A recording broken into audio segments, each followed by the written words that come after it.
Hello everyone, আরও একটি নতুন ব্লগে তোমাদেরকে স্বাগতম। আজ সকালটা শুরু হয়েছিল মায়ের দর্শন করে। সকাল সকাল উঠে রেডি সেডি গো বলে বেরিয়ে তো পড়েছিলাম, তবে গরম বাবা জীবনের দয়ায় অবস্থা পুরো হয়ে গিয়েছিল বেহাল। ভগবানের দর্শন পাওয়া এত সহজ নয় রে পাগলা। সে যাই হোক, অবশেষে মায়ের দর্শন করে সুন্দরভাবে পূজা দিয়ে বেরিয়ে পড়লাম বাড়ির উদ্দেশ্যে। যে হারে কলকাতার আবহাওয়ার রং বদলাচ্ছে, গিরগিটি মহাশয় মনে হয় এবার গা ঢাকা দেবে।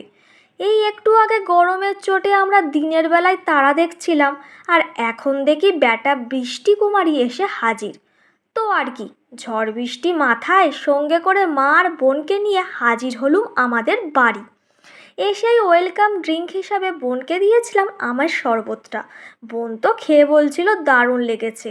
তারপর দেখি সায়ন আমাদের জন্য খেজুর গুঁড়িয়ে এনেছে।